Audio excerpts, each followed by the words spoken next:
Hello friends, मैं शिवशंकर और आप मेरे साथ इस वीडियो में पढ़ेंगे 9th क्लास के ज्योग्राफी का 6 चैप्टर। तो छठे अध्याय में हम लोग देखेंगे जनसंख्या को। ठीक है, जनसंख्या का वितरण किस प्रकार से हुआ है, यानी कि इसका घनत्व है क्या, और यह किस प्रकार से, यानी कि साक्षरता देखेंगे और भी बहुत सारी चीज़ों को देखेंगे इस चैप्टर के माध्यम से।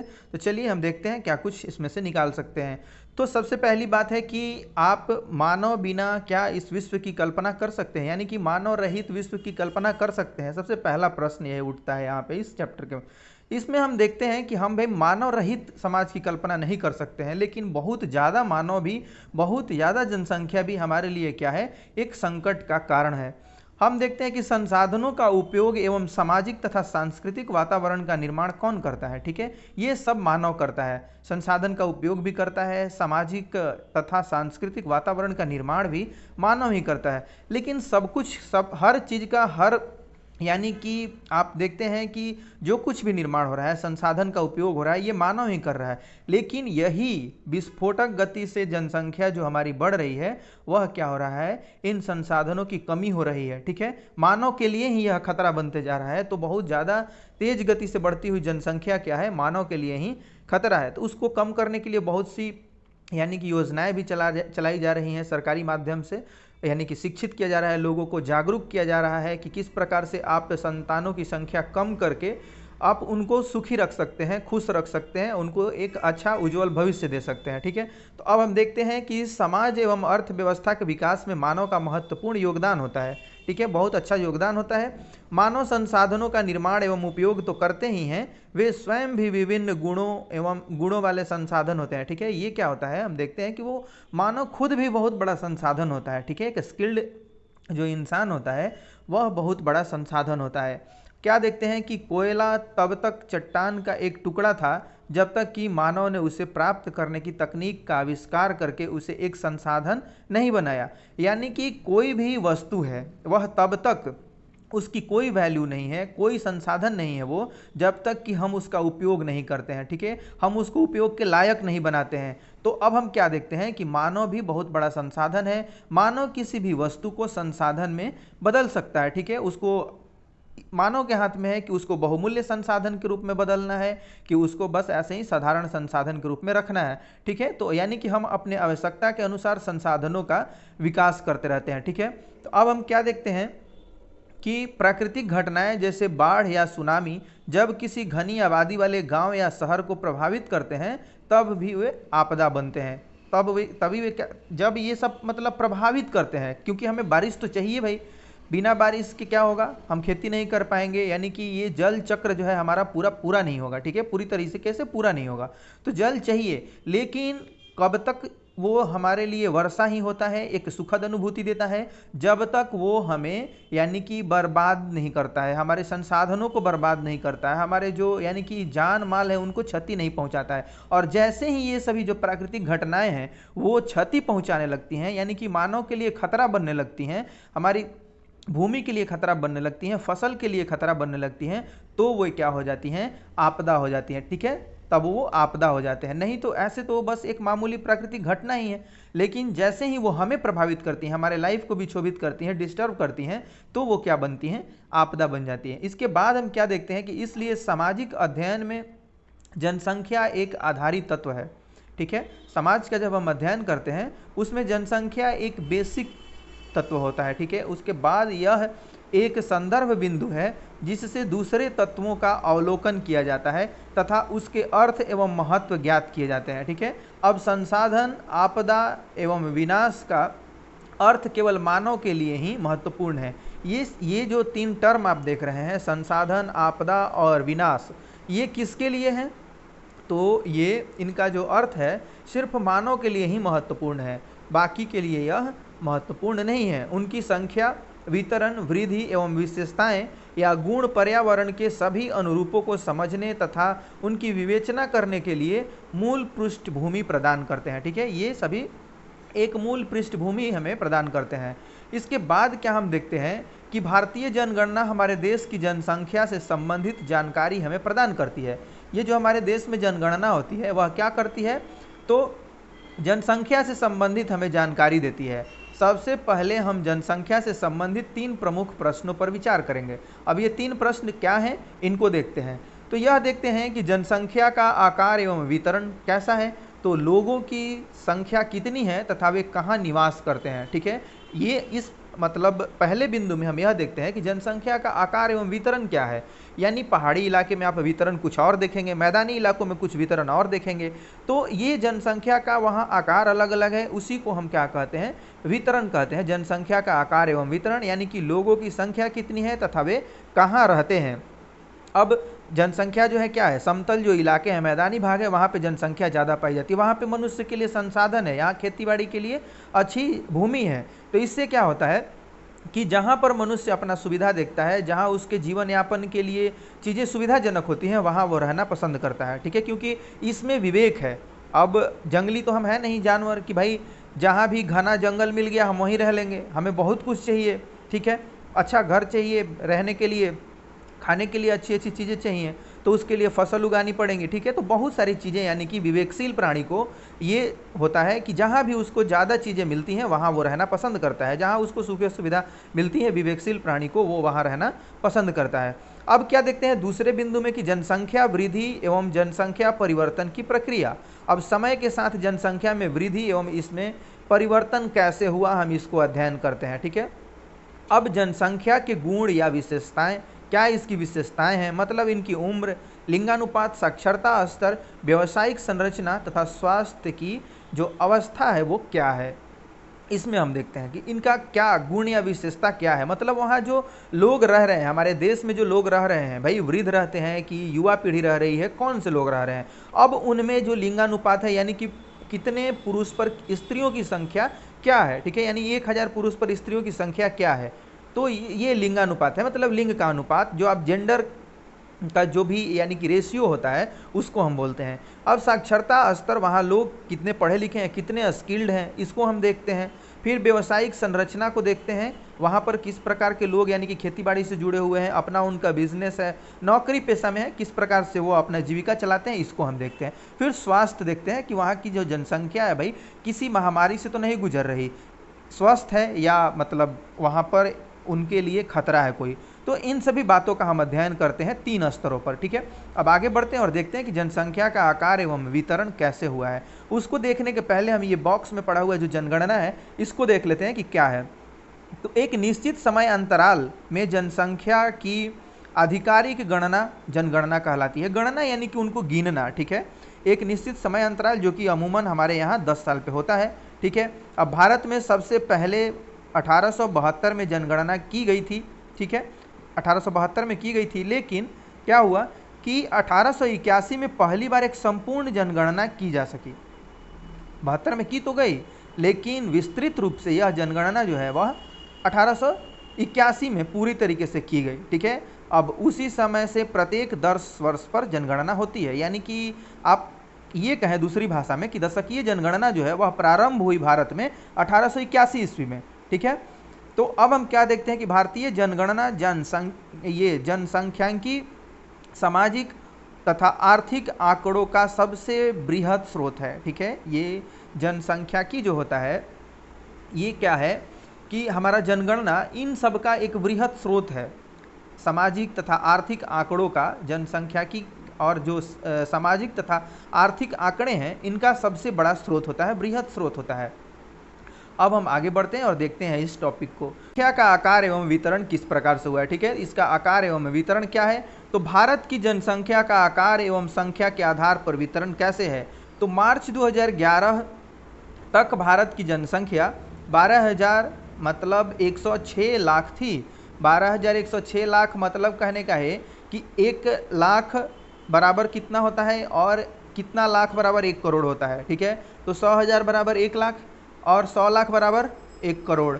तो हम इसको ये क्या कह सकते हैं कि 121 करोड़। ठीक है, 121 करोड़ यहाँ की जनसंख्या थी, जो कि विश्व की कुल जनसंख्या की 17.5% थी। हमारी जो हमारे यानी कि हमारे देश में विश्व की आबादी की कितनी प्रतिशत है यहाँ निवास करती है, तो 17.5%। यह 121 करोड़ लोग भारत के 32,87,263 वर्ग किलोमीटर भूमि पर रहते हैं। ठीक है, यानी कि यहाँ पर ये निवास करते हैं। और भूमि यहाँ का कितना है तो 2.42% है। यहाँ पर आप 2.4% देख रहे हैं, लेकिन नहीं, 2.42% आप इसको अगर पूरा आंकड़ा बोलें तो इसको बोल सकते हैं। ऐसे इसको भी आप याद रखें तो कोई हर्ज नहीं है। तो ये यानी कि बहुत विशाल देश है हमारा, हम रहते हैं अमूमन क्या बोलते हैं नेताजी लोग कि 130 करोड़ 132 करोड़ आबादी, तो उसको आप याद नहीं रखेंगे। जो भारत की जनगणना है वह आप याद रखेंगे 2011 की जनगणना के अनुसार भारत का जो पूरा जनसंख्या है। इसमें हम क्या देखते हैं कि 2011 की जनगणना के अनुसार देश की सबसे अधिक जनसंख्या वाला राज्य कौन सा है तो उत्तर प्रदेश है। ठीक है, उत्तर प्रदेश है, जहां की कुल आबादी 1190 लाख यानी कि 19 करोड़ 90 लाख है। ठीक है, अब उत्तर प्रदेश में देश की कुल जनसंख्या का 16% हिस्सा निवास करता है। ठीक है, यानी कि बहुत भारी आबादी यहाँ पर निवास करती है ज़्यादा मात्रा में। अब दूसरी ओर हिमाचल प्रदेश के राज्य, हिमाचल जो हिमालय के राज्य, माफ़ कीजिएगा, दूसरी ओर हिमालय क्षेत्र के जो राज्य हैं और सिक्किम की आबादी कितनी है, केवल 6 लाख ही है। तथा लक्षद्वीप का कितना है, केवल 64,429 यहाँ पे लोग रहते हैं। तो यहाँ का जनसंख्या इतना असमान क्यों है, वही मैंने बताया था शुरू में ही कि क्योंकि लोग क्या है पहाड़ी इलाकों और जो दुर्गम क्षेत्र है वहाँ रहना कम पसंद करते हैं। तो भारत की लगभग आधी आबादी केवल 5 राज्यों में निवास करती है। ये राज्य कौन कौन है, उत्तर प्रदेश है, महाराष्ट्र है, बिहार है, पश्चिम बंगाल है एवं आंध्र प्रदेश है। ठीक है, तो ये आप याद रखेंगे कि इन 5 राज्यों में बहुत ज़्यादा आबादी रहती है, यानी कि आधी आबादी हमारे देश की रहती है। अब क्षेत्रफल की दृष्टि से राजस्थान सबसे बड़ा है, जिसकी आबादी कितनी है, भारत की कुल जनसंख्या का केवल 5.5% है। ठीक है, यानी कि यहाँ ज़्यादा भूभाग पर बहुत कम जनसंख्या रहती है। अब हम क्या देखते हैं कि घनत्व, घनत्व के आधार पर भारत में जनसंख्या वितरण, तो जनसंख्या घनत्व असमान वितरण का बेहतर चित्र प्रस्तुत करता है। ठीक है, प्रति इकाई क्षेत्रफल में रहने वाले लोगों की संख्या को जनसंख्या घनत्व कहते हैं। ठीक है, भारत विश्व के घनी आबादी वाले देशों में से एक है। यहाँ पर मतलब बहुत ज़्यादा आबादी है। केवल बांग्लादेश तथा जापान का जनसंख्या घनत्व भारत से अधिक है।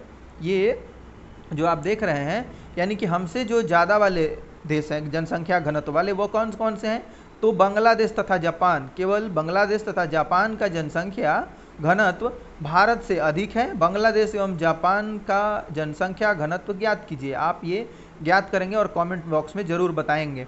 ठीक है, तो अब हम क्या देखते हैं कि 2011 में भारत का जनसंख्या घनत्व कितना है, 382 व्यक्ति प्रति वर्ग किलोमीटर था, जहां बिहार का जनसंख्या घनत्व 1102 व्यक्ति प्रति वर्ग किलोमीटर है। ठीक है, ये आप देख रहे हैं कि प्रति किलोमीटर है यहाँ बिहार का सबसे ज़्यादा, वही अरुणाचल प्रदेश का सबसे कम है। और ये हम देखते हैं कि प्रति किलोमीटर 17 व्यक्ति यहाँ रहते हैं। ठीक है, अब आप चित्र के माध्यम से बहुत सारे राज्यों के आप जो यानी कि जनसंख्या घनत्व है उनको समझ सकते हैं। तो ये आप राज्य देख रहे हैं और वहाँ का प्रतिशत भी दिया हुआ है कि कितने प्रतिशत वहाँ पे उस राज्य में लोग रहते हैं। तो हम क्या देख रहे हैं, ये उत्तर प्रदेश आप देख सकते हैं 16%। ठीक है, उत्तर प्रदेश में कितना है 16% यहाँ पे लोग रहते हैं।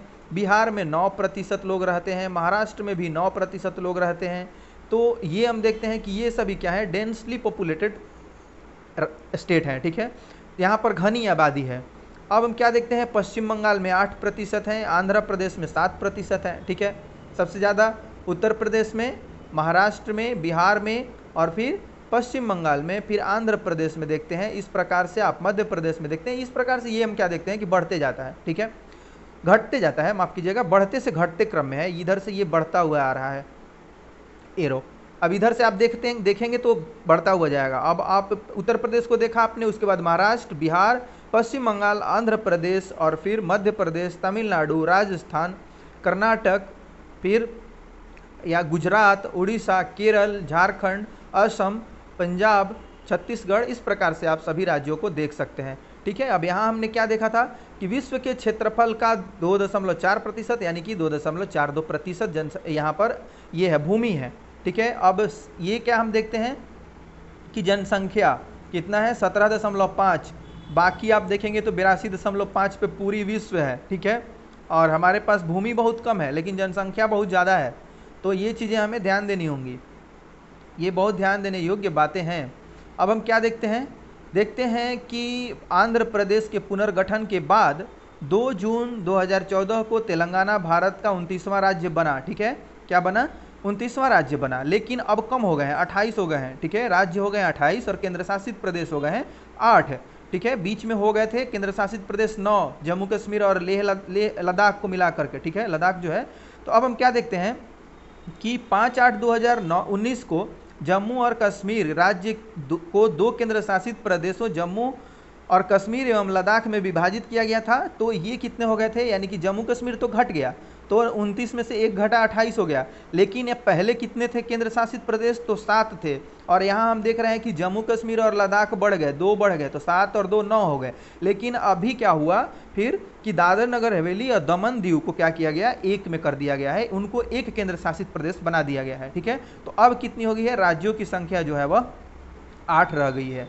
अब हम देखते हैं कि किस प्रकार से इनका वितरण हमने देखा। उसके बाद हम क्या देखते हैं कि ये पर्वतीय क्षेत्र तथा प्रतिकूल जलवायु जो अवस्थाएं हैं क्षेत्रों की विरल जनसंख्या के लिए उत्तरदायी हैं, ये हम पहले डिस्कस कर चुके हैं। ठीक है, अब हम क्या देखते हैं कि किस राज्य का जनसंख्या घनत्व 250 व्यक्ति प्रति वर्ग किलोमीटर है, प्रति वर्ग किलोमीटर से भी कम है। ये आप देखेंगे। और क्यों है भाई? क्यों का तो हम पता लगा सकते हैं। अब किसका किसका है? तो जो उधर हिमालयी क्षेत्र के लोग होंगे, ठीक है, और इधर आप नॉर्थ ईस्ट के जो यानी कि अरुणाचल प्रदेश वगैरह होंगे, सिक्किम, इन सभी का जो जनसंख्या घनत्व होगा वो बहुत कम होगा। और क्यों है? क्योंकि यहाँ पर रहन सहन काफ़ी मुश्किल है। ठीक है, इसलिए यहाँ आबादी कम है। तो असम, सबसे पहले हम देखते हैं कि असम एवं अधिकतर प्रायद्वीपीय राज्यों का जनसंख्या घनत्व मध्यम है। पहाड़ी, कटे छटे एवं पथरीले भूभाग, मध्यम से कम वर्षा, छिछली एवं कम उपजाऊ मिट्टी इन राज्यों के जनसंख्या घनत्व को प्रभावित करती हैं। ठीक है, ये सभी रीज़न है, कम जनसंख्या पाए जाते हैं इसलिए। अब उत्तरी मैदानी भाग, दक्षिण में केरल का जनसंख्या घनत्व बहुत अधिक है। हम क्या देखते हैं कि उत्तरी मैदानी भाग एवं दक्षिण में केरल का जनसंख्या घनत्व बहुत अधिक है, क्योंकि यहाँ समतल मैदान और उपजाऊ मिट्टी पाई जाती हैं। ठीक है, तथा पर्याप्त मात्रा में वर्षा होती है। अब हम क्या देखते हैं कि यहाँ पर वर्षा भी काफ़ी हो जाती है, अच्छी खासी। ठीक है, इसलिए इधर जनसंख्या पाई जाती है ज़्यादा। अब हम क्या देखते हैं कि जनसंख्या वृद्धि एवं जनसंख्या परिवर्तन की प्रक्रिया क्या है? प्रक्रिया जनसंख्या वृद्धि एवं जनसंख्या परिवर्तन की। तो जनसंख्या एक परिवर्तनशील प्रक्रिया है। आबादी की संख्या, वितरण एवं संगठन में लगातार परिवर्तन होता है। यह परिवर्तन 3 प्रक्रियाओं जन्म, मृत्यु एवं प्रवास के आपसी संयोजन के प्रभाव के कारण होता है। ठीक है, अब हम क्या देखते हैं कि ये जो आप लगातार परिवर्तन देख रहे हैं, ये इनके 3 क्रियाओं के द्वारा ये संपादित किए जाते हैं, होते हैं। उसमें सबसे आप ये मतलब एक तरह से फैक्टर है, ये प्रभावी कारण बनते हैं। जन्म है, मृत्यु है एवं प्रवास है। ठीक है, ये आपसी संयोजन, इनका एक तालमेल होता है।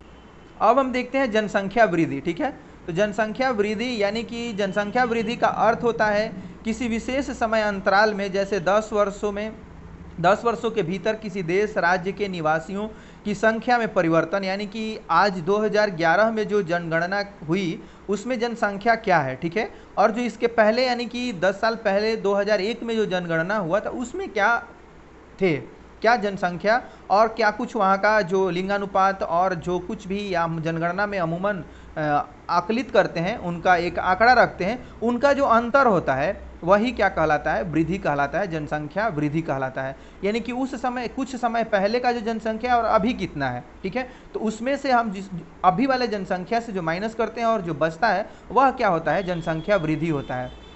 इसमें हम क्या देखते हैं कि इस प्रकार के परिवर्तन को 2 प्रकार से व्यक्त किया जा सकता है। पहला सापेक्ष वृद्धि तथा दूसरा प्रतिवर्ष होने वाले प्रतिशत परिवर्तन के द्वारा। ठीक है, यानी कि इसको हम 2 तरह से व्यक्त कर सकते हैं। क्यों, क्या कर सकते हैं इसमें आप? एक तो भाई हमारे पास है सापेक्ष वृद्धि पहला है, और दूसरा है क्या कि प्रति वर्ष जो प्रतिशत वृद्धि हो रहा है, प्रतिशत परिवर्तन हो रहा है, उसको निकाल करके हम व्यक्त कर सकते हैं। तो प्रत्येक वर्ष या एक दशक में बढ़ी जनसंख्या कुल जनसंख्या में वृद्धि का परिणाम है। ठीक है, परिमाण है। उसके बाद हम क्या देखते हैं कि पहले की जनसंख्या जैसे 2001 की जनसंख्या को बाद की जनसंख्या जैसे 2011 से घटाकर इसे प्राप्त किया जा सकता है। इसे हम क्या कहते हैं? निरपेक्ष कहते हैं, निरपेक्ष कहा जाता है इसको, जो हम उसमें से यानी कि माइनस करके प्राप्त करते हैं। ठीक है। अब ऐसे में हम क्या देखते हैं कि ये किस प्रकार से यानी कि वृद्धि कर रहा है, ठीक है। तो ये तो आप देख रहे हैं कि ये जो दशकीय वृद्धि को यहाँ पर दर्शाया गया है, ठीक है। इसमें ये जो चित्र है इसके माध्यम से भारत की जनसंख्या वृद्धि दर यानी कि 1951 से 2011 तक के दौरान जो जनसंख्या वृद्धि है उसको दर्शाया गया है। ये हम देख रहे हैं कि क्या है, 1951 से 1961 और फिर 61 से 71, 71 से 81 और 81 से 91, 91 से 2001 और 2001 से 2011। अब इसमें हम क्या देख रहे हैं, यानी कि वृद्धि कितनी हो रही है, ठीक है। और इधर का क्या है, ये प्रतिशत दशकीय वृद्धि है। ये जो आप इधर आकलित कर रहे हैं, यानी हम यह देख रहे हैं कि सबसे ज़्यादा यानी कि प्रतिशत जनसंख्या में वृद्धि हुई है, तो वह कब हुई है, तो वह हुई है 1961 से 1971 के बीच। कितना, तो 14.8%, ठीक है। ये यहाँ माफ़ कीजिएगा 24.8%, 24.8% ये जनसंख्या यहाँ पर सबसे ज़्यादा वृद्धि हुई है। ये 51 से 61 तक 21.64% थी, ठीक है। उसके बाद ये 61 से 71 में जब हम जाते हैं तो देखते हैं कि ये कितना हो जाता है, 24.8%, यानी विस्फोटक गति से ये आगे बढ़ रही है। अब हम क्या देखते हैं कि 71 से जो 81 का है वह 24.66%, तो ये भी बढ़ा, यहाँ भी जनसंख्या हमारी क्या होती है, बढ़ती है। ये फिर यहाँ से आप देख रहे हैं कि इधर से आप जो ग्राफ देख रहे हैं वो ऐसे आ रहा है नीचे, ठीक है। तो गिर तो रहा है, लेकिन अभी और ग्राफ जो है वो नीचे गिरना चाहिए, बहुत ज़्यादा नहीं गिर रहा है जो ग्राफ हमारा है जनसंख्या वृद्धि का। अब यहाँ क्या हम देख रहे हैं कि मामूली अंतर के गिरावट के साथ हम देखते हैं 23.87%, फिर यहाँ पर 91 से 2001 का देखते हैं तो 21.54%, अब देखते हैं कि 17.64%। तो अब ये क्या होता है कि जनसंख्या वृद्धि कम तो हो रही है यहाँ से, यानी कि जब आप देख रहे हैं कि 81 के बाद से कम तो हो रहा है, लेकिन बहुत धीमी मात्रा में, ठीक है। और ज़्यादा हमें इस क्षेत्र में काम करने की ज़रूरत है। अब हम यहाँ जनगणना को इस रूप में भी समझ सकते हैं, ठीक है। तो इस रूप में समझते हैं, पहले देखते हैं कि किस प्रकार से इसको बताया गया है। तो इधर क्या है, लाख में जनसंख्या है। ये जो आप टेबल देख रहे हैं इधर आपको जनसंख्या दर्शाया हुआ है लाख में। फिर हम इधर देख रहे हैं कि ये आपको 1901 से लेकर के 2011 तक के जनगणना को इधर दिखाया गया है, ठीक है। अब लाख में यानी कि 238.40 लाख, ठीक है। इसको आप 23 करोड़ बोल सकते हैं, ठीक है। तो यानी कि 1901 में इतनी आबादी थी हमारी। उसके बाद हम क्या देखते हैं, 121 करोड़ हो जाती है 2011 में। तो ये कितनी तेज़ी से बढ़ रही है, ठीक है। इधर तक का हिस्सा जो आप देख रहे हैं 1901 के बाद, 1901 से लेकर के आप अगर 41 तक लगभग देखें तो इधर क्या है, रफ्तार धीमी है। 41 क्या 51 तक भी देखेंगे तो इधर की रफ्तार धीमी है, ठीक है। हम क्या देखते हैं कि 1901 में 238 लाख, उसके बाद 252 लाख, 251 यहाँ पर घटता है, ठीक है। 252 से 251 हो जाता है, ठीक है। अब इसको हम क्या देखते हैं कि 278 हो जाता है, फिर 318 होता है, और यह इसके बाद पूरा तेज़ी से फिर जनसंख्या हमारी बढ़ने लगती है, ठीक है। अब आगे बढ़ते हैं, जनसंख्या यानी कि जनगणना पर एक और वीडियोस आएंगे, ठीक है, उसको लाया जाएगा। क्या होता है महाविभाजक वर्ष, यानी कि जनसंख्या एकाएक यहाँ पे जो कम हो रहा है उसको क्या बोलते हैं, इन सब बातों का उसमें अच्छे से यानी कि डिस्कशन किया जाएगा, ठीक है। तो ये एक तरह से आप इसको पढ़ लें जो कुछ भी इसमें दिया हुआ है, फिर जनगणना पे और जो हमारी जनसंख्या है उसके ऊपर एक बढ़िया से वीडियो लाई जाएगी, ठीक है। अब हम क्या देखते हैं कि यहाँ पर प्रतिवर्ष 2% की वृद्धि दर का अर्थ है कि दिए हुए किसी वर्ष की मूल जनसंख्या में प्रत्येक 100 व्यक्तियों पर 2 व्यक्तियों की वृद्धि, इसे हम वार्षिक वृद्धि दर कहते हैं, ठीक है। यानी कि जो हमने ऊपर यहाँ पे वार्षिक वृद्धि का पढ़ा था कि जनसंख्या की वृद्धि दर का दूसरा महत्वपूर्ण पहलू है, इसका अध्ययन प्रतिवर्ष किया जाता है, ठीक है। प्रतिवर्ष में इसका किया जाता है। जैसे कि ये आप देख रहे हैं कि प्रतिवर्ष 2% वृद्धि की दर का अर्थ है कि दिए हुए किसी वर्ष की मूल जनसंख्या में 100 व्यक्तियों पर 2 व्यक्तियों की वृद्धि हो रही है, इसे हम वार्षिक वृद्धि कहते हैं, ठीक है। अब क्या देखते हैं कि भारत की आबादी 1951 में कितनी थी, तो 1951 में थी 3,610 लाख, ठीक है, यानी कि 36 करोड़ से बढ़कर 2011 में कितनी हो गई है, तो 2011 में बढ़कर ये हो गई है 12,100 लाख, यानी कि 121 करोड़, ठीक है। इस प्रकार से ये विस्फोटक गति से आगे बढ़ रही है। यहाँ आप देख सकते हैं कि कितना इसका, ये आप प्रतिशत जो वृद्धि देख रहे हैं ये आप सारणी में ये क्या देख रहे हैं, तो इधर वार्षिक वृद्धि देख रहे हैं, ठीक है। यानी कि 2011 में जो प्रति वर्ष का जो वृद्धि हुआ है वह 1.60 हुआ है, ठीक है। सबसे ज़्यादा आप इधर देखेंगे कि 71 से 81 का, जो 71 और 81 का है वह ज़्यादा है, सबसे ज़्यादा 81 का है, ठीक है। यानी कि 2.22%। तो ये क्या है, हमारे लिए अच्छे संकेत नहीं है। जितना ही कम वृद्धि होगा उतना ही हमारे लिए क्या है, फायदेमंद है। अब 1951 से 1981 तक जनसंख्या की वार्षिक वृद्धि दर नियमित रूप से बढ़ रही थी। ये जनसंख्या में तीव्र वृद्धि की व्याख्या करता है, जो कि 1951 में 3,610 लाख से 1981 में कितना हो जाता है, 6,830 लाख, ठीक है। यानी कि ये 36 करोड़ से सीधा कितना हो जाता है, 68 करोड़, ठीक है। 36 करोड़ से 68 करोड़ हो जाता है। ये धीरे धीरे फिर आगे जाके और बढ़ने लगता है तेज़ी से। तो अब हम क्या देखते हैं कि 1990 में कुल जनसंख्या जो हो जाता है वह हो जाता है 1,820 लाख, ठीक है। यानी कि ये हम देखते हैं कि इतनी बड़ी वार्षिक वृद्धि इससे पहले कभी नहीं हुई थी। बहुत ज़्यादा वार्षिक वृद्धि हो रही है, बहुत ज़्यादा इधर वार्षिक वृद्धि हमको देखने को मिल रहा था। तो अब क्या है कि उसको नियंत्रित भी किया जाना चाहिए, क्योंकि जनसंख्या जब तेज़ी से बढ़ रही है, विस्फोटक गति से बढ़ रही है, तो उसको नियंत्रित भी करना चाहिए। अब वृद्धि दर में कमी, ठीक है, जन्म दर नियंत्रण के लिए किए जा रहे प्रयासों की सफलता को प्रदर्शित करता है।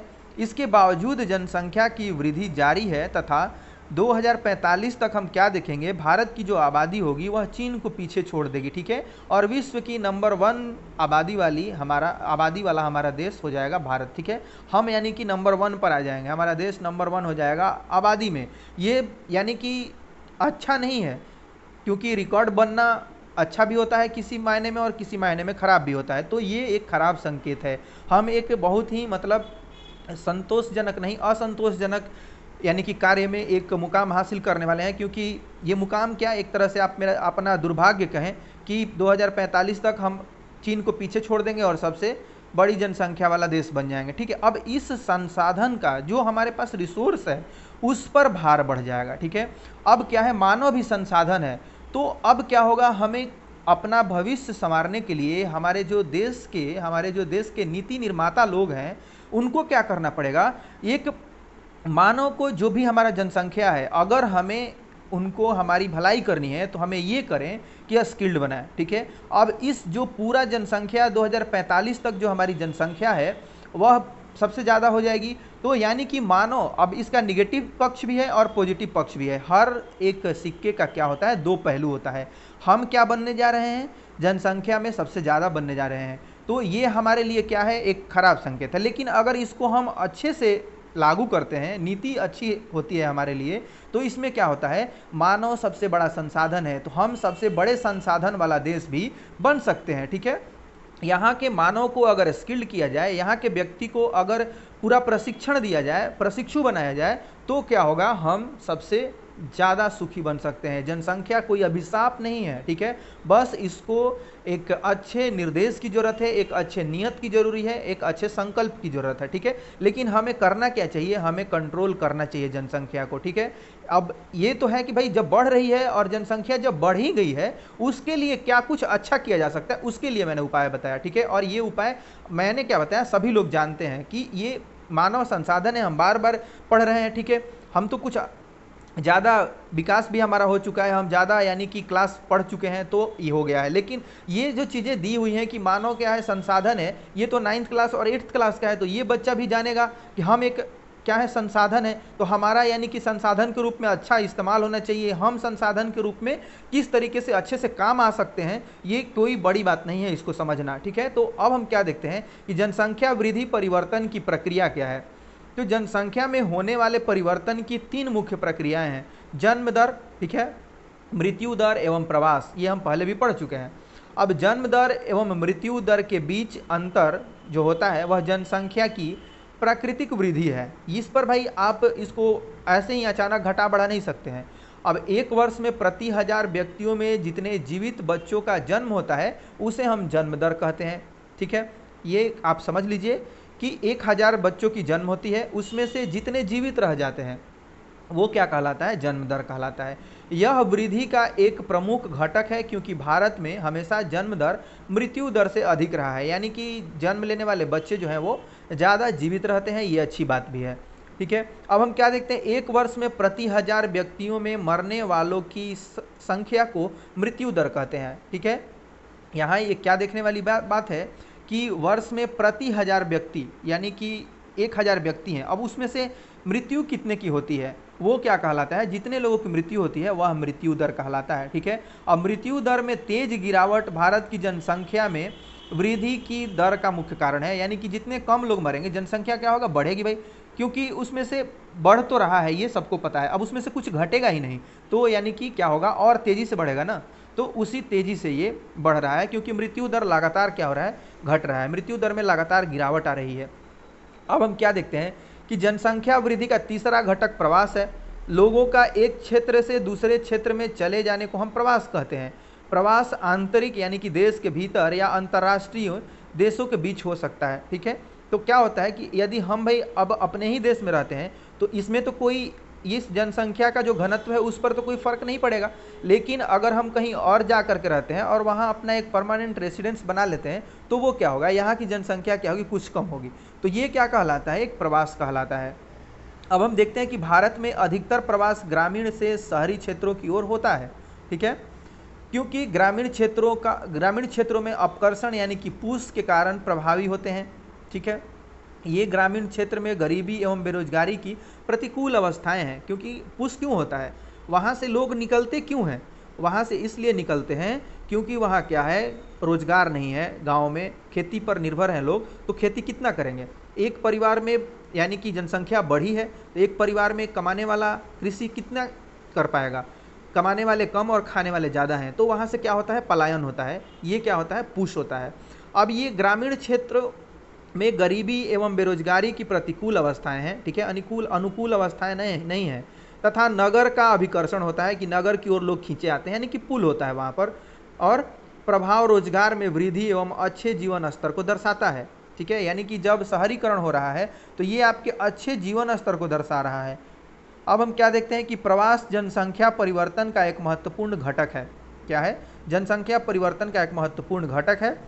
ये केवल जनसंख्या के आकार को ही प्रभावित नहीं करता, बल्कि उम्र एवं लिंग के दृष्टिकोण से नगरीय एवं ग्रामीण जनसंख्या की संरचना को भी परिवर्तित करता है। ठीक है, अब हम क्या देखते हैं कि भारत में ग्रामीण नगरीय प्रवास के कारण शहरों तथा नगरों की जनसंख्या में नियमित वृद्धि हुई है। अब 51 में कुल जनसंख्या का 17.29% नगरीय जनसंख्या थी, जो कि 2011 में बढ़ करके कितनी हो गई है? तो 2011 में बढ़ करके 31.80% हो गई है। ठीक है, उसके बाद क्या देखते हैं? एक दशक यानी कि 2001 से 2011 के भीतर 10 लाख से अधिक जनसंख्या वाले नगरों की संख्या कितनी हो गई है? बढ़कर 35 से 53 हो गई है। ठीक है, 53 से बढ़कर यह 35 से बढ़कर 53 हो गई है। अब आयु संरचना क्या है? तो किसी देश में जनसंख्या की आयु, ठीक है, संरचना वहाँ के विभिन्न आयु समूह के लोगों की संख्या को बताता है कि यहाँ के विभिन्न प्रकार के जो लोग हैं कितने आयु वर्ग के हैं। ठीक है, अब यह जनसंख्या की मूल विशेषताओं में से एक है। एक व्यक्ति की आयु उसकी इच्छा, खरीदारी तथा काम करने की क्षमता को पर्याप्त रूप से प्रभावित करती है। अब परिणाम स्वरूप बच्चे, वयस्क एवं वृद्धों की संख्या एवं प्रतिशत किसी भी क्षेत्र के आबादी के सामाजिक एवं आर्थिक ढांचे की निर्धारक होता है। ठीक है, निर्धारक होती है ये चीज़ें जो है वह उसका निर्धारण करती हैं कि उसका उम्र क्या है, वो कितना वहाँ वयस्क लोग हैं, कितने वहाँ पे वृद्ध व्यक्ति हैं, इन सभी को वो ये निर्धारित करता है। अब किसी राष्ट्र की आबादी को सामान्यतः 3 वर्गों में बांटा गया है। किसी भी देश की जो आबादी है उसको हम 3 वर्गों में बांटे हुए हैं, वर्गीकृत किए हुए हैं। तो बच्चे यानी कि सामान्यतः 15 से कम, ये आर्थिक रूप से उत्पादनशील नहीं होते हैं। ये जो जनसंख्या है यह प्रोडक्टिव नहीं है। ठीक है, तथा इनको भोजन, वस्त्र एवं स्वास्थ्य संबंधी सुविधाएं उपलब्ध कराने की आवश्यकता होती है। अब 15 से 39, ठीक है, 15 से 39 यानी कि ये आर्थिक रूप से उत्पादनशील होते हैं तथा जैविक रूप से प्रजननशील होते हैं। ठीक है, ये यानी कि अपना ये क्या करते हैं? प्रजननशील होते हैं, यानी कि अपनी जनसंख्या को बढ़ाने के लिए भी उत्तरदायी होते हैं। ठीक है, अपने जैसे संतान उत्पत्ति के लिए ये उत्तरदायी होते हैं। यह जनसंख्या का कार्यशील वर्ग है। अब हम क्या देख रहे हैं कि वृद्ध, 59 वर्ष से अधिक के जो लोग हैं वो वृद्ध कहलाते हैं। ये आर्थिक रूप से उत्पादनशील या अवकाश प्राप्त हो सकते हैं। ठीक है, इनको हम देखते हैं कि ये क्या है, ये आर्थिक रूप से उत्पादनशील या अवकाश प्राप्त हो सकते हैं, छुट्टी लिए हो सकते हैं। ये स्वैच्छिक रूप से कार्य कर सकते हैं लेकिन भर्ती प्रक्रिया के द्वारा इनकी नियुक्ति नहीं होती है। ये क्या होते हैं, 59 वर्ष से ज़्यादा हो गई, तो यानी कि ये अब भारत उम्र संरचना जो है उसको हम देख लेते हैं। ये इस यानी कि फॉर्म में दिखाया हुआ है। क्या देखते हैं कि वयस्क यहाँ पर सबसे ज़्यादा है 58.7%। ठीक है, वृद्ध जो है वह कम है उससे, ये कितने हैं तो 6.9% हैं, और बच्चे हैं 34.4%। ठीक है, वृद्ध कितने हैं 6.9%, बच्चे कितने हैं 34.4%, और वयस्क सबसे ज़्यादा हैं 58.7%। तो यानी कि हम क्या है, हमारा देश एक युवा देश है। इस प्रकार से अब हम लिंगानुपात को देखते हैं कि लिंगानुपात किसको कहते हैं। तो प्रति 1000 पुरुष पर महिलाओं की संख्या को लिंगानुपात कहा जाता है कि 1000 पुरुष पर महिलाओं की संख्या कितनी है, वह लिंगानुपात कहलाती है।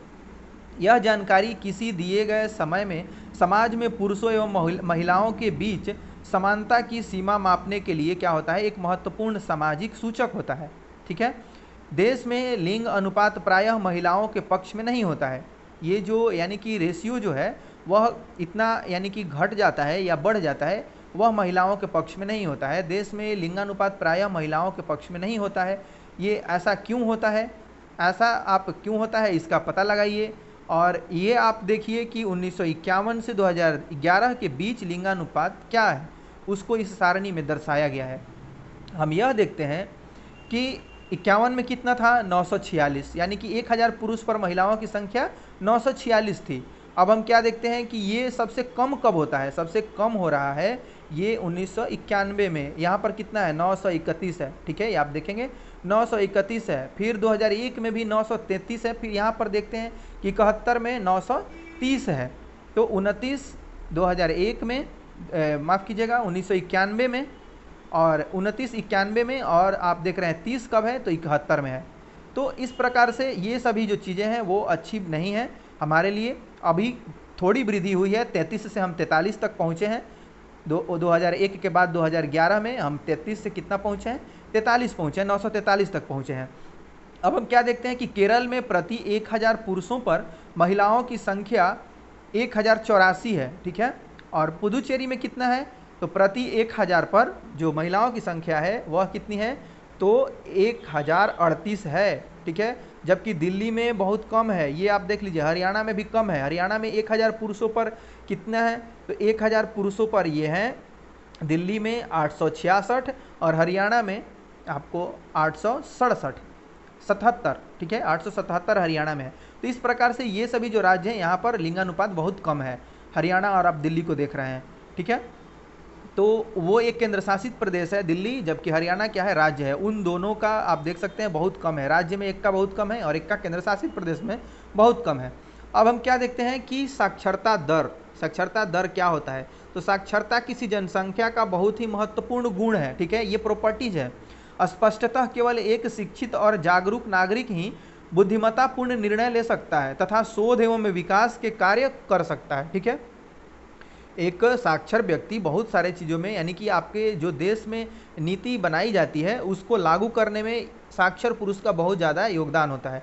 तो ये हर बात में क्या होंगे, ये अच्छा महत्वपूर्ण भूमिका निभाएंगे। साक्षरता स्तर में कमी आर्थिक प्रगति में एक गंभीर बाधा है, यानी कि आर्थिक विकास वहाँ नहीं होगा।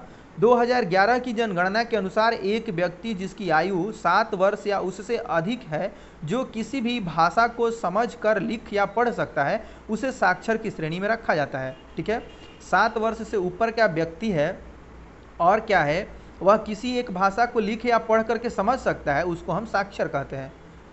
भारत की साक्षरता के स्तर में धीरे धीरे सुधार हो रहा है।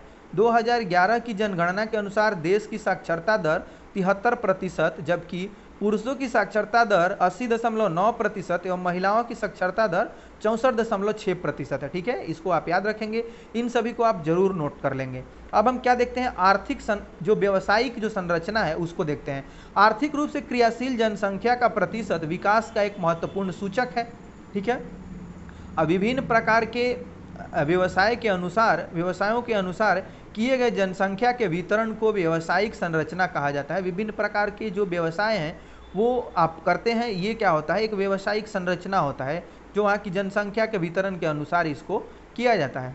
अब हम क्या देखते हैं कि किसी भी देश में विभिन्न व्यवसायों को करने वाले भिन्न भिन्न लोग होते हैं, ठीक है। अब व्यवसायों को सामान्यतः प्राथमिक, द्वितीयक एवं तृतीयक श्रेणी में वर्गीकृत किया गया है, इनको डिवाइड किया गया है। अब इसको देखते हैं कि प्राथमिक क्या है।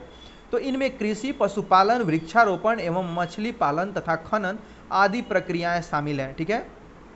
द्वितीयक में कौन कौन शामिल है, तो द्वितीयक क्रियाकलापों में उत्पादन करने वाले लोग, उत्पादन करने वाले उद्योग, माफ कीजिएगा, भवन एवं निर्माण कार्य आते हैं। तृतीयक क्रियाकलाप में कौन कौन आते हैं, तो इसमें जो सेवा देने वाले हैं यानी कि परिवहन, संचार, वाणिज्य, प्रशासन तथा सेवाएं शामिल है इसमें, ठीक है। अब हम क्या देखते हैं कि विकसित एवं विकासशील देशों में विभिन्न क्रियाकलापों में कार्य करने वाले लोगों का अनुपात अलग अलग होता है। विकसित देशों में द्वितीयक एवं तृतीयक क्रियाकलापों में कार्य करने वाले लोगों की संख्या का अनुपात अधिक होता है, ठीक है। और विकासशील देशों में प्राथमिक क्रियाकलापों में कार्य करने वाले लोगों का अनुपात अधिक होता है। ये मूलभूत अंतर है, ठीक है। विकसित देश में क्या होता है, विकसित देश में द्वितीयक एवं तृतीयक क्रियाकलापों में लगे हुए लोगों की संख्या ज़्यादा होती है, इनका अनुपात ज़्यादा है। अब विकासशील जो देश हैं उसमें हम देखते हैं कि प्राथमिक यानी कि जो खेतीबाड़ी है, कृषि है, इन सभी में, मत्स्य पालन है, इन सभी क्रियाकलापों में लगे हुए लोग ज़्यादा आपको मिलेंगे। तो भारत में कुल जनसंख्या का 64% भाग केवल कृषि कार्य करता है, ठीक है। 64% भाग क्या करता है, कृषि कार्य करता है। द्वितीयक एवं तृतीयक क्षेत्रों में कार्यरत लोगों की संख्या का अनुपात क्रमशः कितना है, तो यह है 13 तथा 20%, ठीक है। द्वितीयक में 13 है और तृतीयक में 20 है। वर्तमान समय में बढ़ते हुए औद्योगिकीकरण एवं शहरीकरण में जनसंख्या होने के कारण द्वितीयक एवं तृतीयक क्षेत्रों में व्यवसायिक परिवर्तन हुआ है, ठीक है। ये क्या हुआ है, इसमें व्यवसायिक परिवर्तन। अब हम देखते हैं स्वास्थ्य, ठीक है। तो स्वास्थ्य जनसंख्या की संरचना का एक महत्वपूर्ण घटक है जो कि विकास की प्रक्रिया को प्रभावित करता है, ठीक है।